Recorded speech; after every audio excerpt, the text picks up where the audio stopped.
Terima kasih juga. Jadi rekan-rekan semuanya, hari ini saya memaparkan dan juga bagus sekali komentar dari salah satu rekan kita bahwa kita membutuhkan hal-hal yang basisnya non teoritis. Kan saya juga akan izin share mengenai untuk aplikasi dalam penulisan dan sampai ke jurnalnya juga. Mungkin izin Pak Moderator untuk bisa sharing saya. Silakan Bapak. Ya, bisa ya. Ini untuk PPT singkat saya, kemudian nanti teman-teman bisa sambil Mohon praktik izin belum dengan muncul Pak Dokter? belum muncul? Sudah muncul Pak? Belum? Nah, siap, Belum sudah. juga. Sudah ya? Ya, untuk rekan-rekan seluruhnya, jadi hari ini saya akan memaparkan mengenai di luar PPT yang singkat ini, yang basisnya pastinya hanya poin-poin besar saja. Jadi kita akan berkelana, saya mungkin akan belok ke Mendeley, terutama mahasiswa nanti mengenai Mendeley, dan juga mungkin ke SPSS, karena PKM juga pastinya tidak hanya mengenai wawancara ataupun dokumentasi yang diinterpretasikan. Jadi rekan-rekan untuk laporan tulisan pada pengabdian kepada masyarakat itu, sepengetahuan saya, jadi laporan itu yang sering kali diindahkan oleh kita adalah waktu dan tentunya biaya. Dan ini kita suplemen dengan lampiran yang ada bukti foto-foto maupun rekaman yang sering kali kita lupakan dalam PKM. Jadi kalau seandainya kita wawancara mungkin tidak tidak hanya untuk dicatat tapi juga direkam, kemudian kita upload ke Google Drive misalnya, dan Google Drive itu kita lampirkan di lampiran. Nah ini sering kali kita lupakan juga.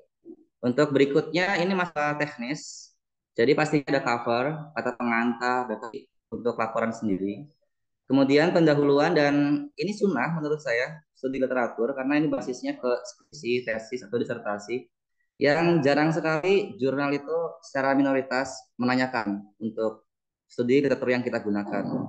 Jadi lebih terhadap kependahuluan, metode, temuan jelas, hasil dan pembahasannya, dan kesimpulan. Nah, menurut saya pribadi juga karena basically saya eksak, untuk memahami di penulisan jurnal ini ada beberapa rumus yang mesti kita indahkan. Kemudian metode tadi sudah disampaikan rumusnya oleh Pak Dr. Kerwanto karena cukup makro, dan di sini multitafsir juga karena pendekatan model metode itu juga tergantung dari referensi yang kita baca. Saya akan memaparkan mengenai pendahuluan lebih dulu. Jadi pendahuluan itu kita tidak hanya untuk menggunakan seperti copy paste pada umumnya ya. Tapi kita mengetik sendiri seperti pada kejadian di lapangan itu isu krusialnya apa, problematikanya apa. Itu saya biasanya jadikan sebagai paragraf pertama ya. Jadi di pendahuluan untuk ke jurnal karena implikasinya tadi ke jurnal itu tidak harus banyak-banyak gitu, tidak harus sampai 10 halaman atau 5 halaman untuk pendahuluan yang saya amati dan yang saya tulis. Tadi juga Pak Keranto sangat luar biasa buku dan artikelnya itu. Saya juga mengamati di Sinta Kemdikbudnya. Jadi menurut saya untuk teman-teman mahasiswa dan rekan-rekan yang lain, pendahuluan tadi untuk saya sendiri itu membuatnya 4 sampai 5 paragraf cukup. Jadi tidak perlu sampai 5 halaman atau 3 halaman. Karena lebih ke substansinya saja. Jadi isu krusialnya apa, problematikanya apa. Dan ini pasti didukung oleh sumber. Nah, sumber itu kita praktikkan via Mendeley juga. Karena Mendeley ini alat tuh. Kita tidak bisa langsung menjudge bahwa ini kredibel gitu. Tanpa mengindahkan hal-hal yang implisit di dalam Mendeley. Kemudian juga SPSS, ini juga memudahkan kita untuk menghitung di luar Excel. Jadi nanti kita bisa praktikkan dengan data yang mungkin bisa plot dari SMPN satu Nayasa ini misalnya sebagai contoh. Lanjut untuk paragraf kedua, biasanya saya ke gap dan novelty. Jadi gapnya apa dan novelty-nya apa. Di sini kita bisa uraikan misalnya mengapa mahasiswa itu A, B, C, D. Atau misalnya peserta didik kan kita juga PKM itu bisa ke sekolah, bisa di belakang rumah bahkan. Atau mungkin kegiatan-kegiatan yang secara sirkulasi sering terjadi. Jadi gapnya apa, novelty-nya apa. Hal ini dimaksudkan misalnya, jadi untuk judul yang kita buat, kemudian penelitian yang kita progress itu inginnya seperti apa? Kita ingin membantah penelitian sebelumnya karena mungkin secara geografis berbeda, atau kita ingin menambal karena ada ketidakcukupan dari naskah sebelumnya yang kita tentunya plot gitu. Atau ini sebagai invention bagi kita, ini satu kebaharuan yang benar-benar baru. Karena dari inovasi sendiri kan kita klasifikasikan menjadi dua pilar besar, itu adalah discovery dan invensi. Nah, invensi ini yang seringkali kita tidak indahkan karena seringkali kita mencontek untuk apa yang sudah ada, kemudian perbaharui lagi untuk kita bantah ataupun untuk kita daur ulang kembali. Nah, yang tidak baik menurut saya untuk penelitian itu yang basisnya general, universal, yang itu aja maksudnya. Jadi yang penting terbit, yang penting jadi tanpa mengindahkan maksud tujuannya. Nah, tentunya ini fokus tulisan. Fokus tulisan kita seperti apa? Saya sering diskusi juga dan pernah rekan saya itu menyinggung untuk judul yang kontroversi, sangat kontroversial sebagai judul. Tapi fokus tulisannya itu bisa dikatakan kurang dan tidak relevan dengan judulnya. Nah, itu naskah-naskah seperti itu untuk jurnal yang mungkin Pak Herwanto kemudian saya sangat jaga untuk bisa sekali kasih itu ke Sinta 3 misalnya atau Sinta 2 itu langsung ditolak biasanya karena fokus tulisannya tidak jelas. Nah, teman-teman, untuk paragraf ketiga usahakan fokus tulisannya seperti apa dan state of the art-nya apa. Nah, ini juga satu inherensi yang mesti diindahkan. Jadi di sini kita itu ingin bahwa tulisan kita, penelitian kita itu ingin membantah sebelumnya karena salah. Misalnya Galileo dulu yang menyatakan bahwa secara empiris bahwa bumi itu adalah pusat dari universe. Kemudian dibantah dan akhirnya terbukti bahwa matahari yang jadi pusat. Nah, itu juga menjadi invention di situ. Kemudian terakhir biasanya bab paragraf keempat itu saya ke hipotesis dan tujuan. Jadi kalimatnya itu kalau saya pribadi dengan demikian untuk mengisi kekosongan penelitian sebelumnya atau yang sudah ada, maka tujuan penelitian ini adalah bla bla bla. Nah, seperti itu untuk kalimat awal yang saya gunakan biasanya. Jadi sekali lagi teman-teman untuk pendahuluan sendiri di template jurnal yang mungkin nanti sudah saya siapkan juga. Bagaimana kita menurut template-nya dan seperti apa? Itu perlu membuat 4 paragraf cukup atau 5 paragraf paling banyak kalau saya. Dan itu alhamdulillah berhasil terus sampai ke Sinta 2 misalnya, Sinta 3 dan sekarang lagi ngantri juga untuk Scopus. Untuk metode tadi sudah disinggung oleh Pak Herwanto, tapi saya mau mengunderline untuk metode ini kita tidak perlu untuk mendefinisikan secara makro bahwa kita menggunakan metode, model dan sebagainya itu definisinya apa. Jadi secara definitif itu apa? Itu tidak perlu karena ini basisnya adalah naskah artikel ke jurnal, bukan skripsi, bukan tesis, bukan disertasi. Maka tadi Pak Herwanto saya setuju sekali apabila ada paper yang misalnya ada 80 halaman, kemudian 120 halaman, apabila kita buat ke naskah artikel, kemungkinan besar itu pasti 10 halaman atau paling besar itu 15 halaman. Jadi hindari hal-hal yang basisnya definitif di sini. Kemudian yang sering dilupakan itu biasanya itu adalah lokasi penelitian, populasi dan sampelnya gimana. Untuk rumus atau pengambilan sampel kita menggunakan apa, sumber rujukannya kemana. Nah, itu mesti diarahkan untuk hal ini. Untuk instrumen mungkin kita sudah terbiasa ya, misalnya dengan wawancara, dokumentasi, kemudian juga yang sering terlewat itu kalau kita nulisnya adalah wawancara dokumentasi. Tapi pas wawancara di hasil pembahasan tidak disertakan. Kita mewawancarai siapa, kemudian kita pakai coding atau gimana, atau kita pakai nama saja misalnya. Menurut Bapak A atau Ibu B kita sertakan. Nah, kemudian untuk wawancara sendiri itu biasanya kita pakai kutip. Nah, kutip sendiri ini jadi baiknya itu adalah di italik. Misalnya kalau ada seseorang kita kutip, ini baiknya kita italik. Jadi jangan sampai kita ambigu kepada kutipan langsung. Nah, ini saya seringkali ada belajar dari revisian yang dulu-dulu bahwa setiap reviewers bahkan editor itu menginginkan bahwa wawancara yang kita plot itu di italic, dimiringkan penulisannya. Kita lanjut. Nah, analisis data. Sorry, analisis data. Ini yang sering kita lupakan bila permainannya adalah angka. Nah, angka sendiri di sini itu kita bisa pakai deduktif maupun inferensial. Misalnya saya sering sekali ada yang bertanya, kalau seandainya datanya cuma satu atau dua atau tiga atau lebih dari dua maksudnya. Nah, itu gimana konteksnya?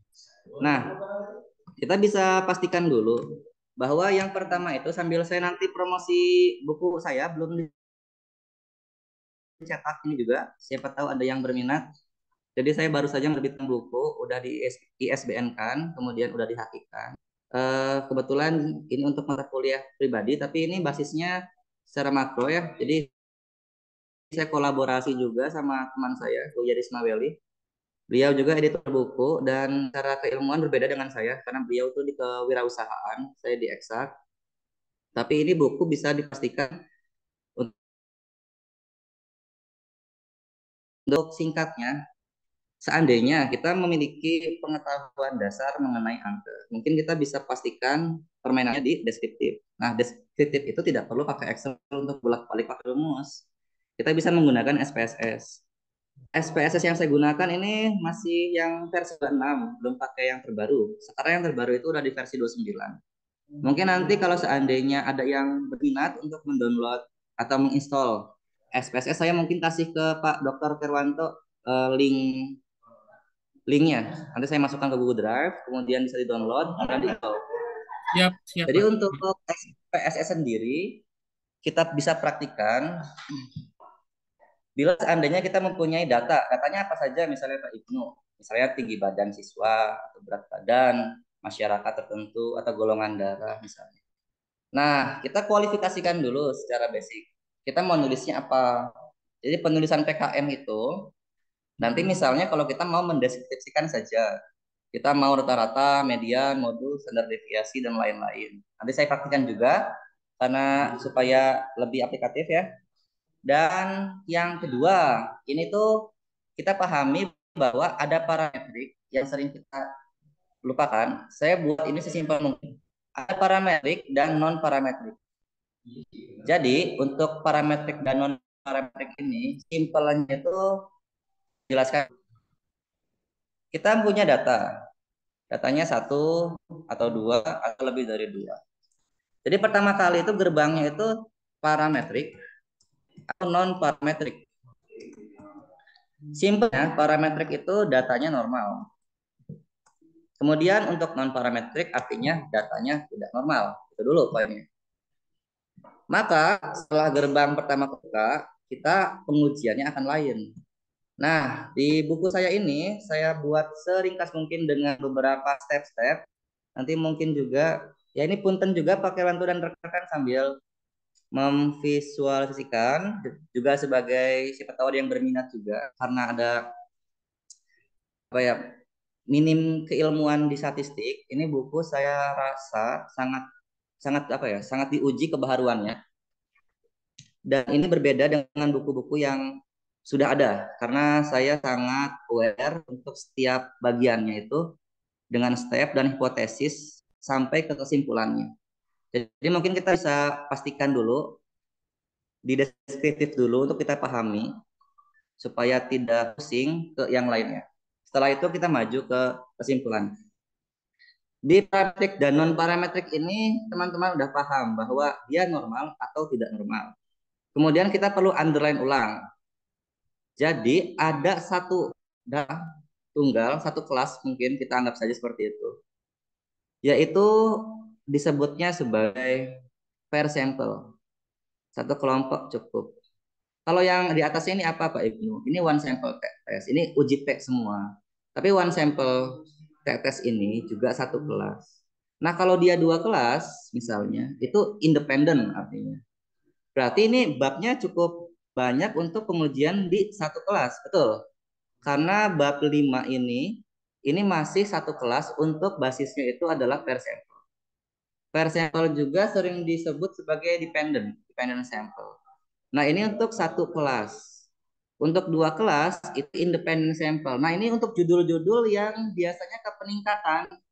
Jadi kalau untuk meningkatkan suatu masyarakat tertentu atau nilai mahasiswa tertentu gitu, ini kita pakainya dua kelas. Bisa tidak satu kelas? Bisa saja.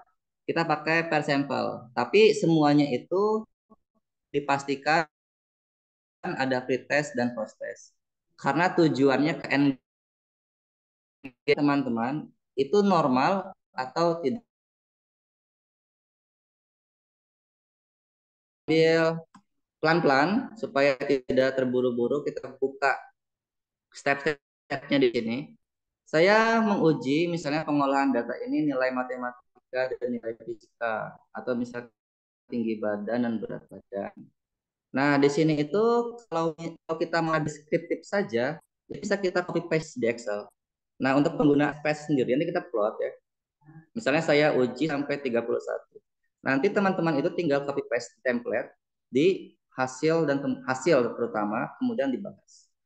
Nah, di SPS sendiri sangat mudah karena variabel view-nya itu sendiri adalah poin utama kita. Kita mau judge. Kita bikin judgement di sini, name-nya itu apa.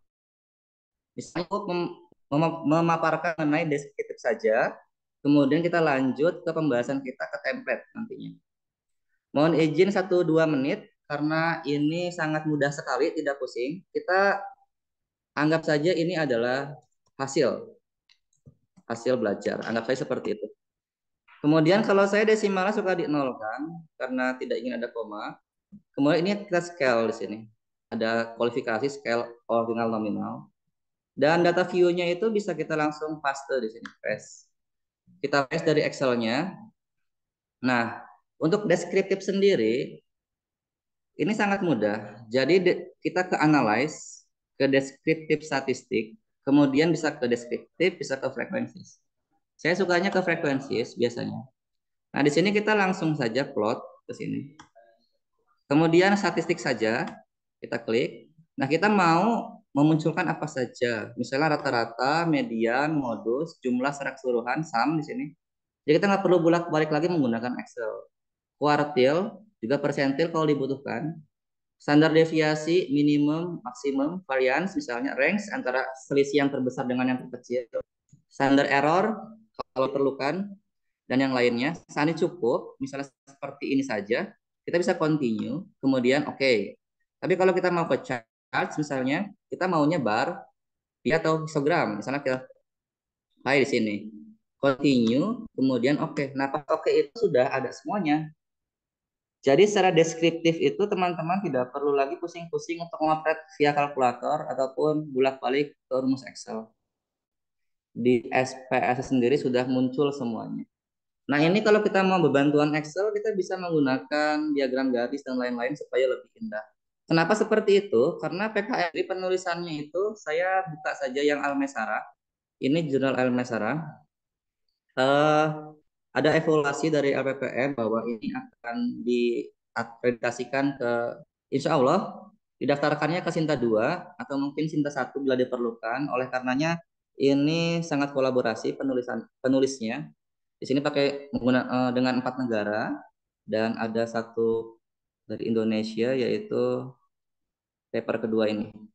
Sisanya kolaborasi dengan berbagai negara. Nah, seperti itu. Jadi untuk di Elmesara sendiri yang baru terbit itu kita bisa tinjau ini yang diterima dan diterang. Jadi teman-teman tadi sekali lagi bisa di belakang rumah bahkan atau mungkin online juga bisa. Asalkan ada bukti foto dan kita mau seperti apa. Untuk ini sendiri kita tahu ini ada di kelas.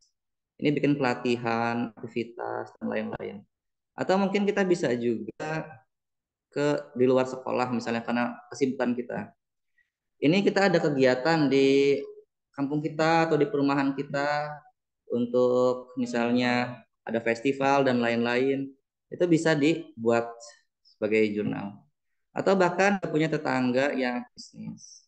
Nah, kita bisa terlibat di KKN di sini ataupun di luar KKN yang terkait dengan produk Jadi produk baik pribadi di rumah sendiri ataupun tetangga ataupun yang lain itu kita bisa buat jurnal asalkan dengan dokumentasi yang konkret di sini dan interpretasi yang logis.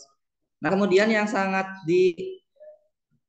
diindahkan sekali di jurnal itu adalah pengutipan. Nah, pengutipannya kacau itu biasanya kalau dari saya tadi itu langsung dikembalikan, bisa ditolak, mungkin bisa add discussion dulu untuk diperbaiki. Untuk penulisan sendiri banyak sekali yang menanyakan, ini kan manual, kemudian dikutip misalnya itu copy paste, apakah boleh? Nah, itu banyak juga pertentangan. Jadi baiknya menurut saya kita bisa menggunakan Mendeley atau Zotero atau yang lainnya. Saya pakai saja Mendeley. Penggunaan Mendeley juga kita tidak bisa semena-mena ini pasti benar gitu. Karena pas kita download, nanti identitas yang di sini itu perlu kita indahkan juga. Jadi nanti saya bisa sambil praktikan bahwa pengutipan seperti apa di template, kemudian kita kembali ke PPT kita yang setelah ini ke kesimpulan. Kesimpulan juga ada rumus nanti sampai ke daftarnya ya. Oke teman-teman, jadi untuk pengutipan sendiri ini bisa dilihat. Jadi misalnya Ibnu Imam Al-Ayyubi itu tidak ditulis Ibnu Imam Al-Ayyubi 2024, tapi Al-Ayyubi 2024. Nah, tapi ada semacam interupsi misalnya. Tapi saya sudah menggunakan Mendeley, Pak Ibnu. Nah, itu gimana? Tidak juga, Mendeley itu alat gitu. Jadi kalau seandainya eh, pengetahuan kita mengenai pengutipan itu bisa dikatakan belum cukup, maka pas menggunakan alat juga itu akan tidak cukup gitu. Jadi kita pastikan juga di Mendeley kita mengerti bahwa jurnal yang akan disubmit oleh kita, misalnya di Elmesara atau di El Adabi, Elinda Adabi, itu menggunakan style apa? Stylenya APA, ada CMS. CMS-nya full note atau tidak full note. Nah, kemudian kita praktikkan langsung saja. Saya biasanya buka folder baru ya di sini. Kita bisa create folder.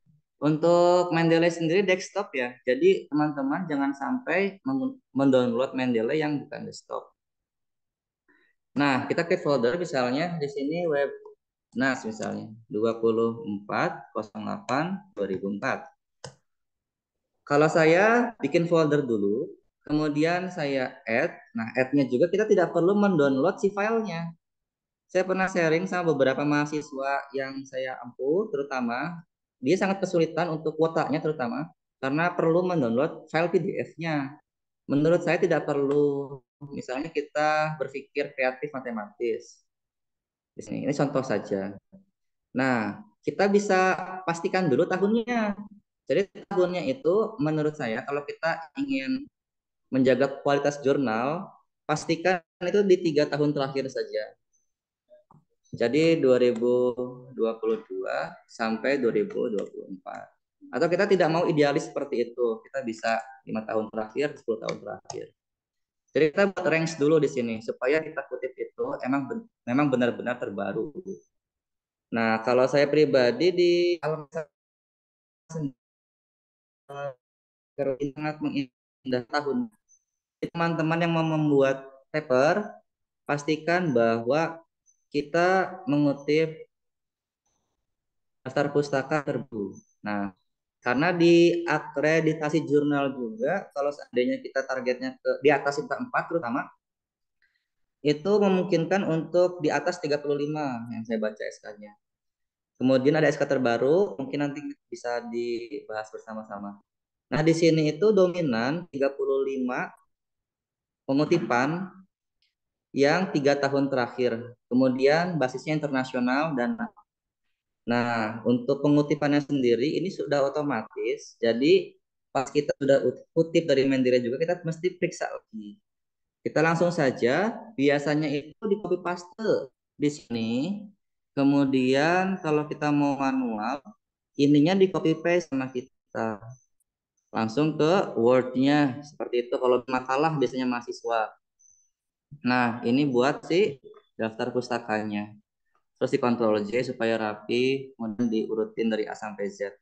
Nah, menurut saya itu tidak baik karena kita perlu juga melampirkan DOI dan juga akan sangat lama.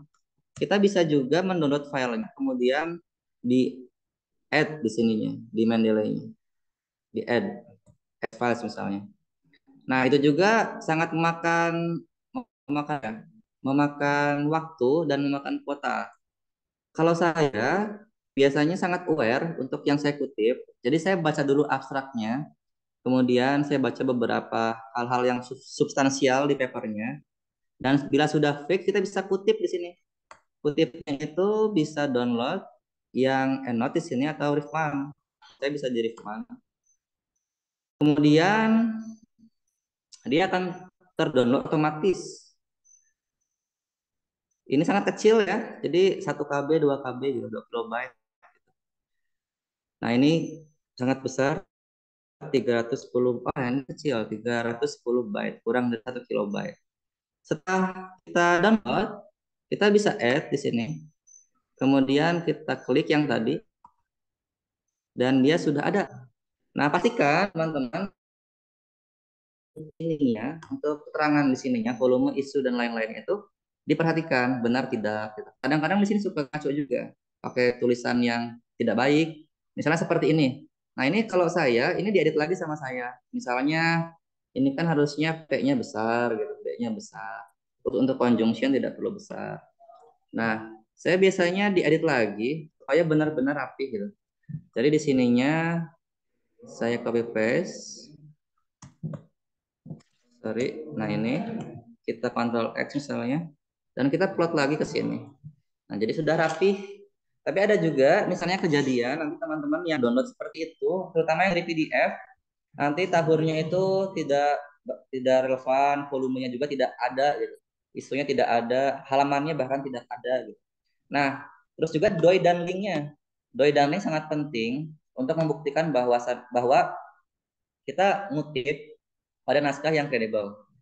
Kemudian saya belajar dari penerbitan saya di Sinta 3 kalau nggak salah kemarin, yang jurnalnya itu ingin langsung ke Scopus ke Q4 atau Q3. Jadi daftar pustaka saya itu kurang lebih ada 50 sampai 60 halaman, tapi setengahnya dihapus. Saya nanya, ini kenapa dihapus? Kata editornya itu karena Bapak mengutip sebagian yang belum terakreditasi Sinta gitu. Bahkan yang tidak mengutip jurnal internasional misalnya. Jadi kalau volumenya di sini satu, teman-teman, volumenya satu, isunya dua misalnya, itu kan bisa dipastikan bahwa dia itu jurnal baru, apalagi satu-satu.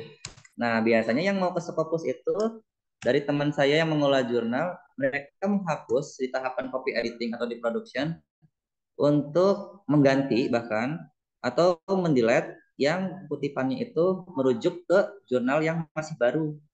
Jadi teman-teman nanti yang mau bikin paper PKM, pastikan volumenya itu baiknya itu di atas volume 3.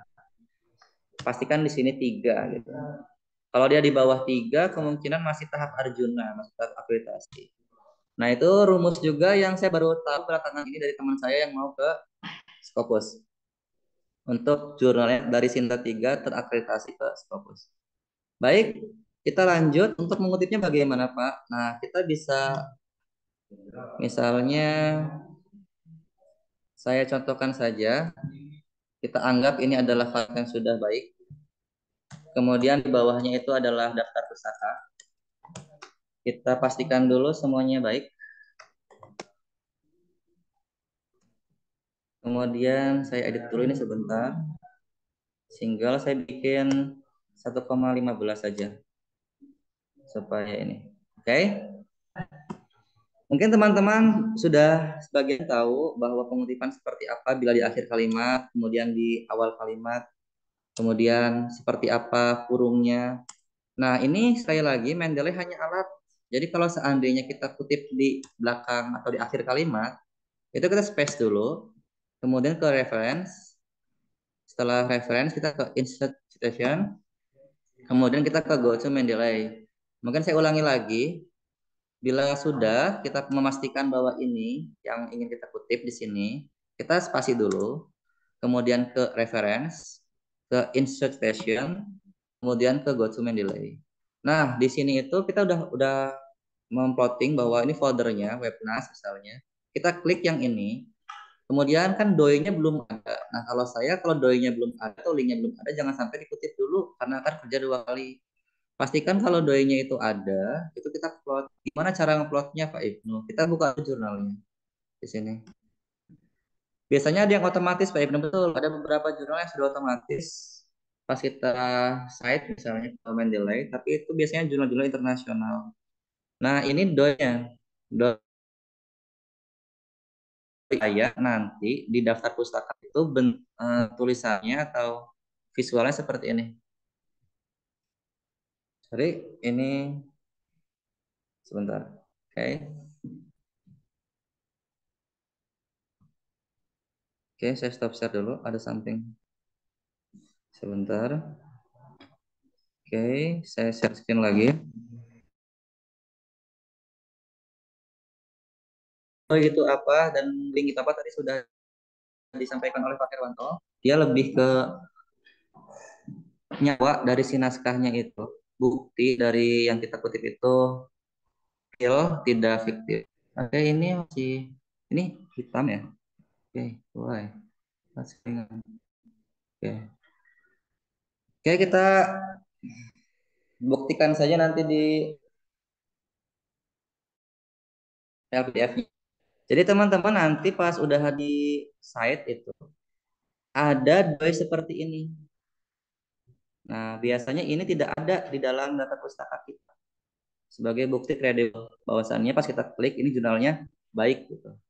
Nah, untuk sharing juga Pak Herwanto dan teman-teman semua untuk di jurnal yang saya kelola juga ini satu persatu data pustakanya saya cek. Jadi ini benar-benar kredibel atau fiktif gitu. Khawatir untuk ke penilaian harganya. Jadi seperti itu. Oke, bila sudah kita copy paste ke Mendeley. Tadi Mendeley-nya itu di sini. Kita buka lagi ya. Bentar, kita buka lagi. Oke, jadinya itu yang ini. Pertanyaannya, Pak Ibnu, saya sudah mengikuti arahan dari Pak Ibnu. Tapi saya nggak nemuin doi. Nah, itu gimana Pak Ibnu?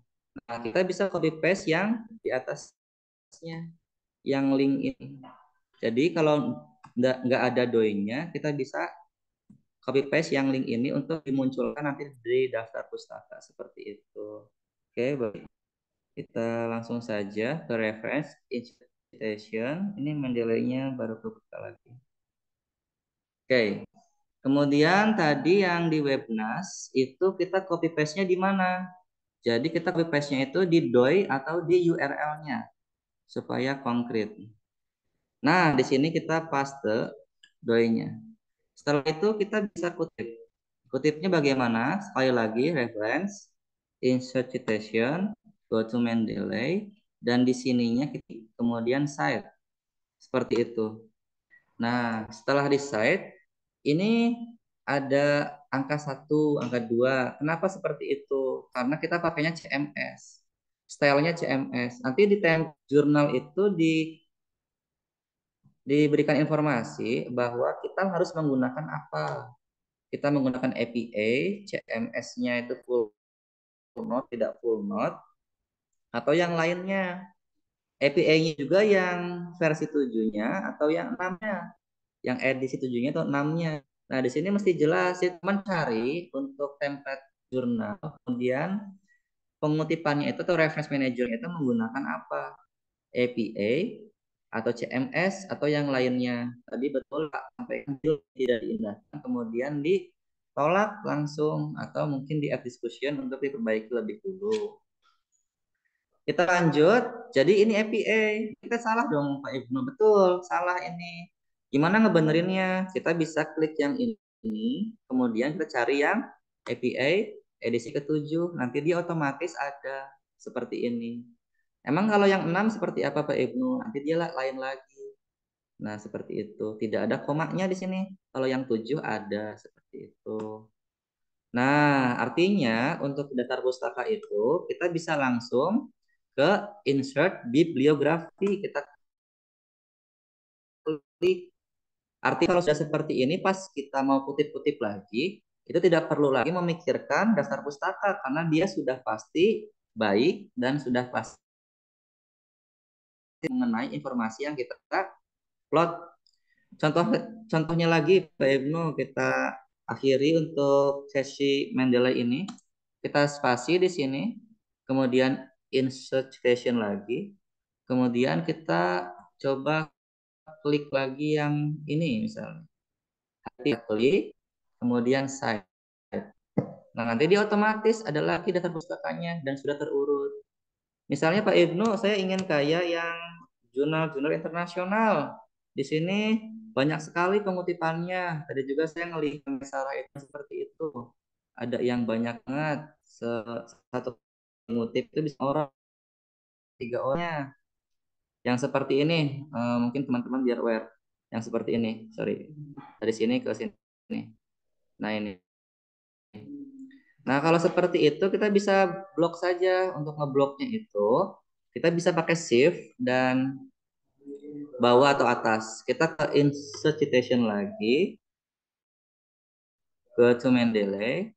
Kemudian misalnya yang ini, untuk informasi juga rekan-rekan, saya biasanya setelah publish naskah, saya di Google Scholar itu kalau kurang lebih ada 76, tapi belum sampai di plot semua di Mendeley.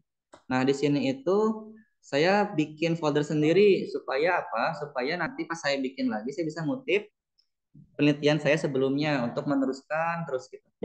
Jadi untuk menindaklanjuti. Nah, kembali lagi supaya kita bisa ngutipnya lebih dari satu. Jadi pas kita klik yang ini, kita bisa blok ke bawah seperti ini. Jadi kita bisa langsung 5 ngutipnya.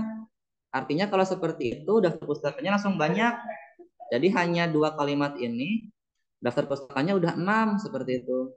Nah, misalnya Pak, saya nggak seperti itu, macam-macam, loncat-loncat gitu loh.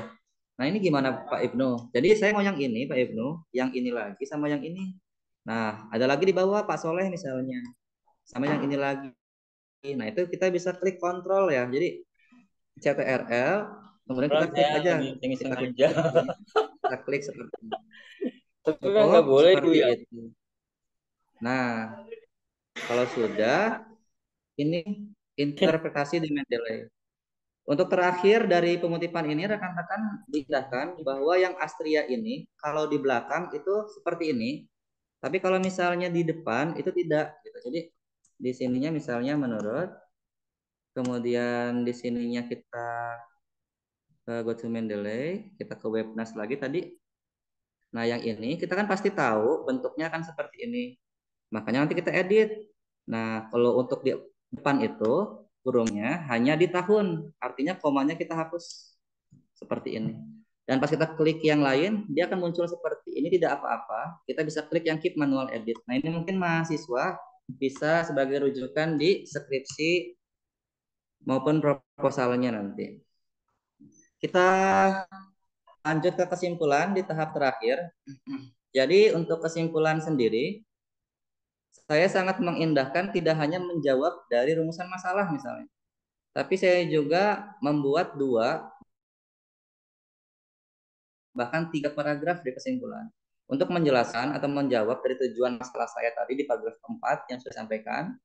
Kemudian saya ke rekomendasinya dan pastikan dia tidak dalam bentuk numbering ya. Kita semuanya bikin paragraf. Nah, kenapa Pak Ibnu 2 sampai 3 paragraf? Karena seringkali kita melupakan kendala yang ada atau yang dilakukan pada saat di lapangan. Jadi jelas kita menjawab tujuan atau rumusan masalah.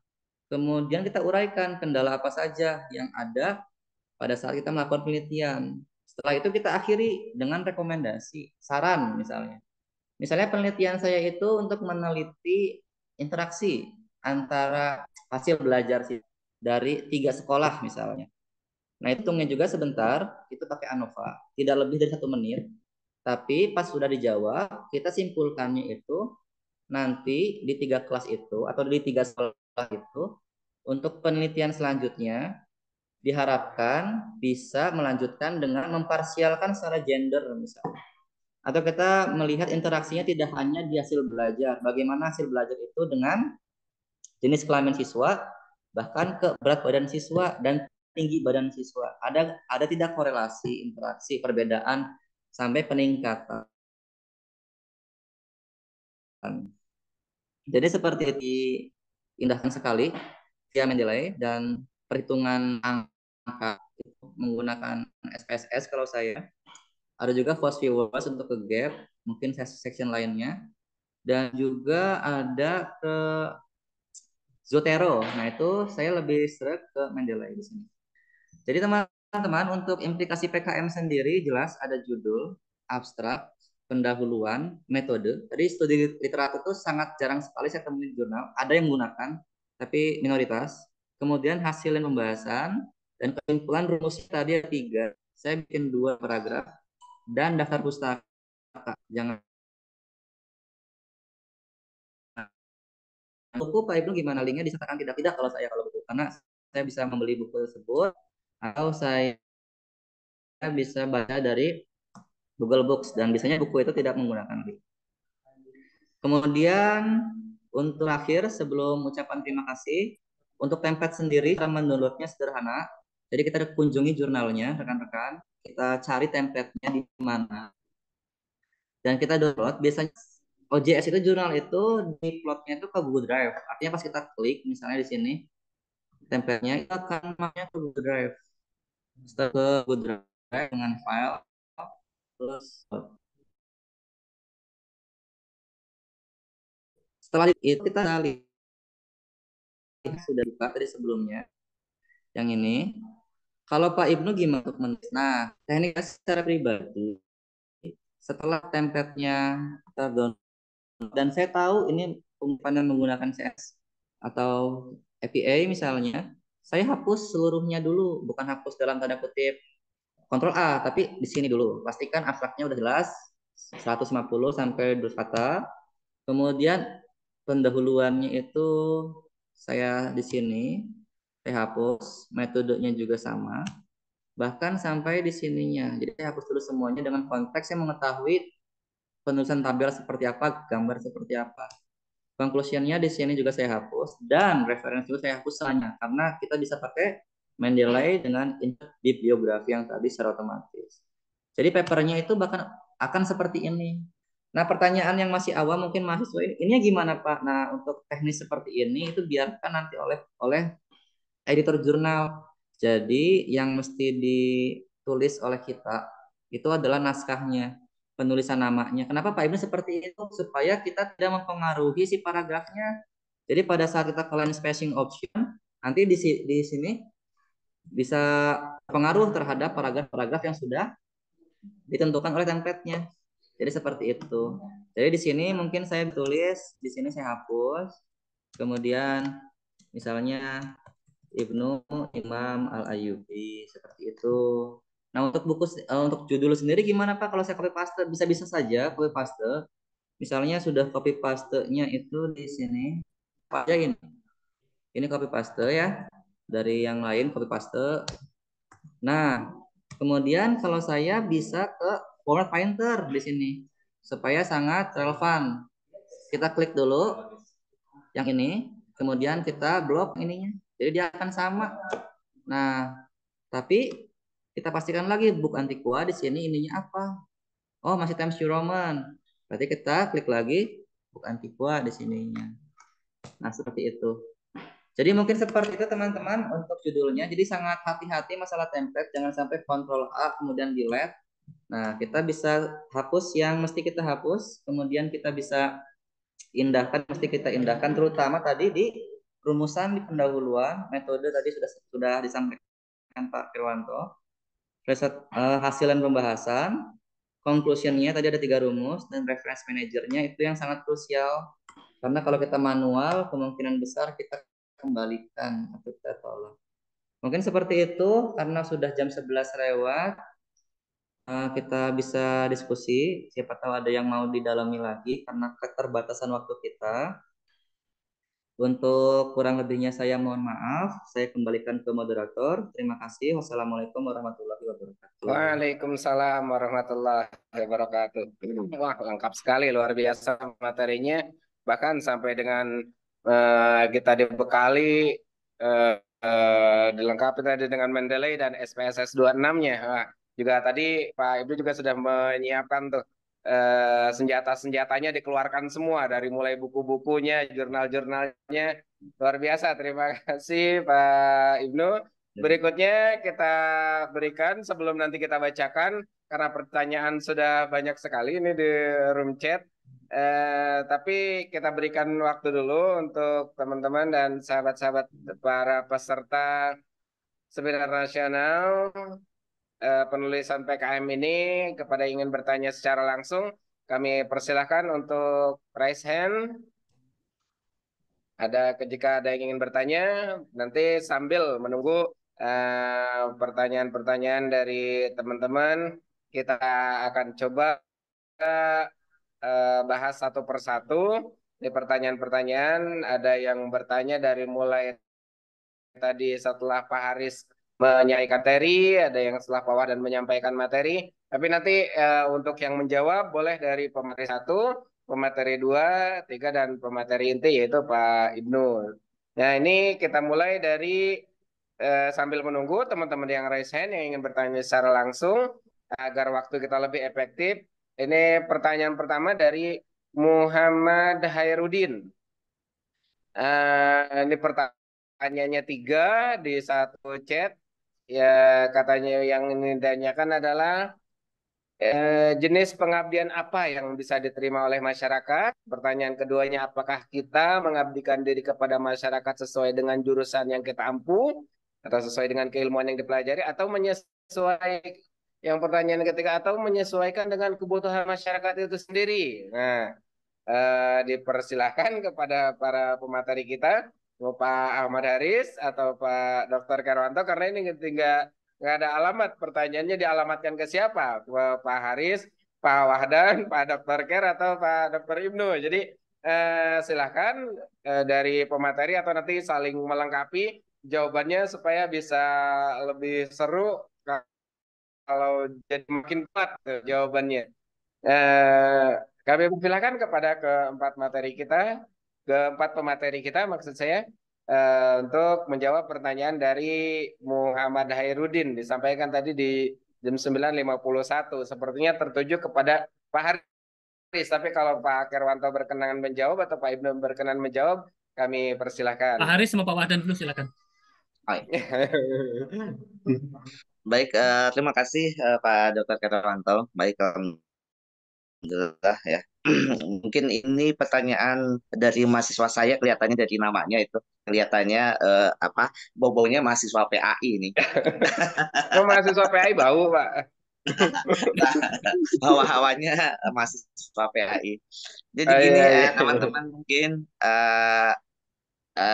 kebetulan saya lihat di daftar hadir, tanpa menafikan yang lain ya, cuma untuk di daftar hadir banyak mahasiswa dari PAI, baik itu semester yang sekarang melaksanakan KKN atau semester di bawahnya ya. Jadi untuk pembelajaran untuk baik di semester di bawahnya ataupun juga yang sedang melaksanakan KKN, ada beberapa pertanyaan ya.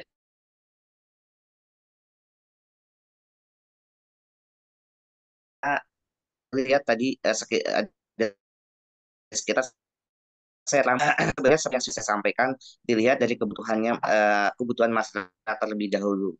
Seperti yang sudah disampaikan Pak Dr. Kerwanto, kita melaksanakan observasi terlebih dahulu apa sih yang sebenarnya diminati, atau dibutuhkan di situ. Jadi bukan berdasarkan keinginan kita, tapi berdasarkan dari keinginan masyarakat yang akan kita laksanakan pengabdian.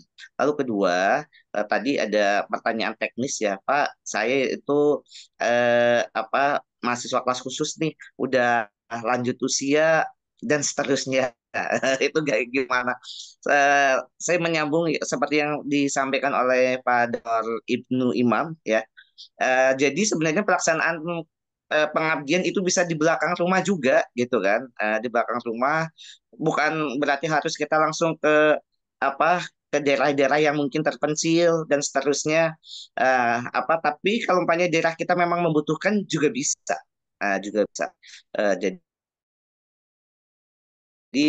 bukan berarti kita bisa bukan berarti harus meninggalkan keluarga dan seterusnya, apalagi dengan zaman digital sekarang ini.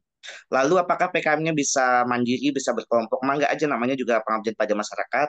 Mangga bisa mau mandiri, bisa berkelompok juga itu diserahkan kepada yang mau melaksanakan pengabdian. Biasanya kalau mandiri biasanya lebih ribet, biayanya lebih banyak kayak gitu. Kalau mainnya mau kelompok kan bisa sharing pembiayaan, kemungkinan seperti itu. Contoh umpamanya kan terbit jurnal. Kalau umpamanya pengabdiannya bareng-bareng, satu laporan kan bisa terbit jurnal. Untuk biaya terbit jurnalnya kan bisa di sharing bersama-sama. Tapi kalau umpamanya mau sendiri juga nggak apa-apa juga. Jadi ibarat sekarang sedang pilkada, PDIP bisa maju sendiri atau mungkin bisa maju bersama koalisi kayak gitu ya. Jadi ada plus minusnya.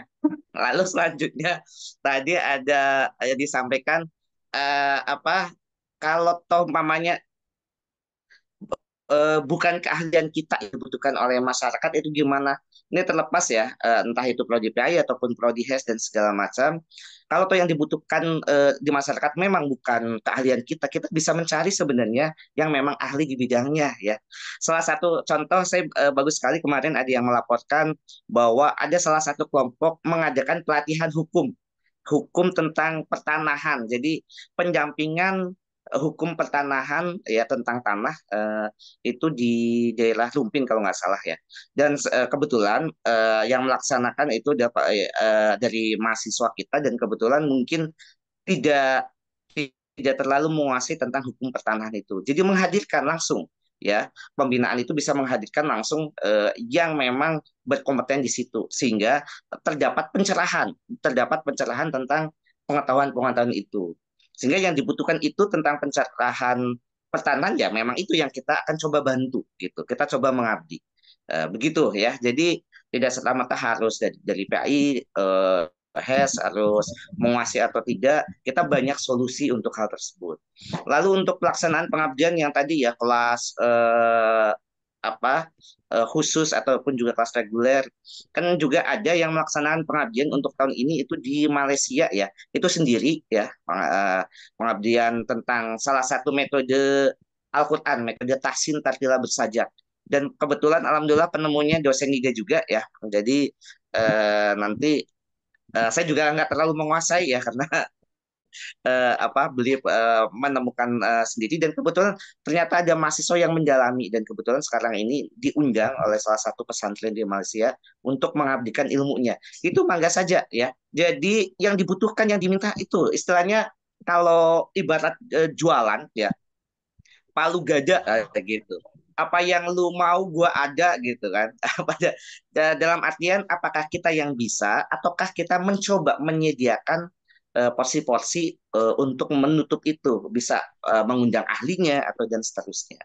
Dan pelaksanaan PKM tadi disampaikan oleh Dr. Ibnu juga dan Pak Wahdan bisa juga PKM itu adalah bentuk-bentuk pelatihan. Pelatihan juga bisa bentuknya offline, bisa juga bentuknya online sekarang ini karena zaman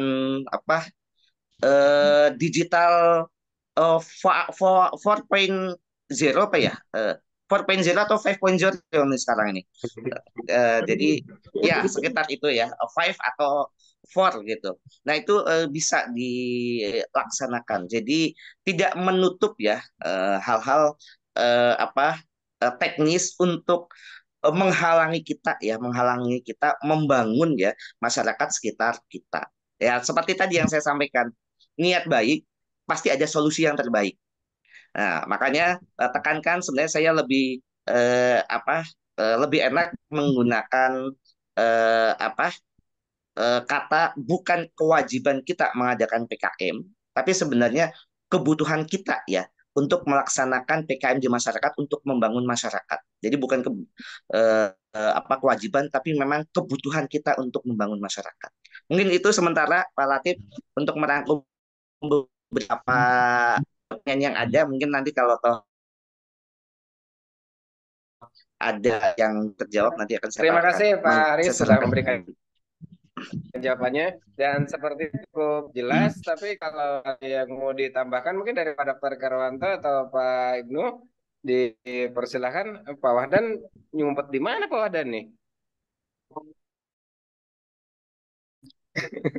eh sementara itu yang meresen. Ah iya, Dengan silakan pertanyaan silakan tadi, Pak. Jadi sebenarnya tadi sudah dijelaskan bahwa model dan pendekatan pengabdian kepada masyarakat itu diantaranya adanya penyuluhan, karena kemudian juga penyampaian informasi, pengetahuan, dan pemahaman kepada masyarakat itu sendiri.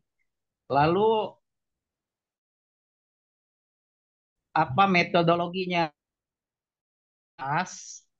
Menurut hemat saya adalah pendekatan melalui metodologi service learning gitu ya.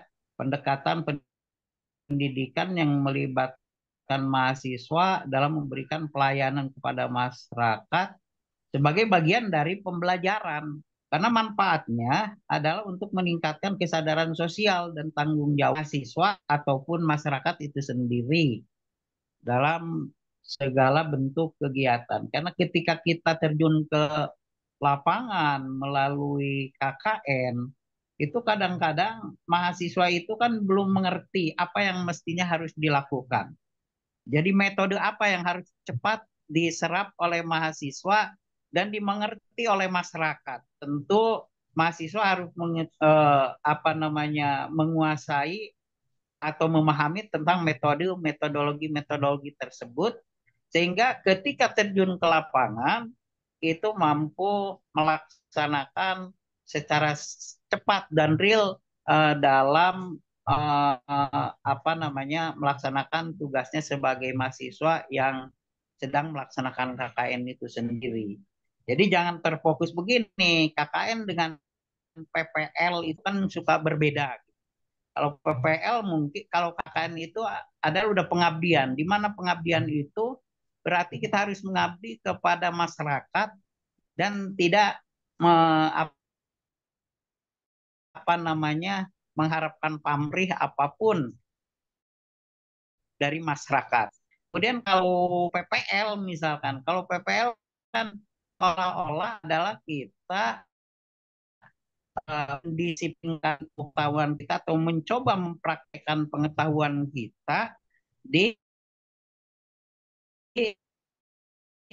satu lembaga ataupun yang lainnya. Beda person apapun yang ada di masyarakat itu harus dapat dibantu atau diberikan solusi oleh mahasiswa sehingga KKN-nya itu nampak real gitu dalam membantu kegiatan-kegiatan yang ada di lingkungan masyarakat. Makanya yang paling cocok menurut hemat saya adalah metodologinya adalah service learning gitu. Mungkin itu hanya sekedar penambahan saja. Terima kasih. Terima kasih buat Pak Wahdan. Kita berikan waktu dulu kepada Ibu Meliana Sari yang sudah resen. Silahkan Ibu dibuka mic-nya dan pertanyaannya nanti akan diangkat siapa? Pada Ibu Meliana. Baik, terima kasih Pak atas kesempatannya. Perkenalkan, saya Meliana Sari, mahasiswa PAI, stay DL Adabi. Halo Pak Haris, Bapak Kapolri. Ya, kami sekarang kami semester 6 memasuki semester 7 yang sekarang sedang melakukan KKN atau PKM di Desa Sukamandi. Saya dari kelompok 6. Mungkin sedikit ya Pak. Mungkin dari teman-teman ada yang bertanya bagaimana seperti yang disampaikan Pak Haris, bagaimana dengan kelas online dan juga lanjut usia. Perlu diketahui bahwa di kelas kami bahkan yang sudah memiliki 9 cucu. Jadi bisa dihitung ya usianya berapa gitu. Dan kami yang bersuara tuh yang punya suara. Jadi tidak ada halangan bagi kami untuk melakukan perkuliahan maupun PKM. Tidak ada batasan usia dan juga karena kesibukan kami tidak hanya sebagai mahasiswa tapi dan sebagainya. Tagline kami untuk kelompok 5 dan kelompok 6 melakukan PKM saat ini adalah Pusika. Luar biasa. Silakan lanjut ke pertanyaannya Ibu. Baik, pertanyaannya mungkin tadi sudah saya cek tadi untuk di penulisan daftar pustaka atau kutipan di jurnal kebetulan yang saya gunakan sama dengan narasumber tadi Bapak Ibnu Imam, saya menggunakan Mendeley. Yang sudah gunakan yaitu APA. Nah, jadi mohon konfirmasinya apakah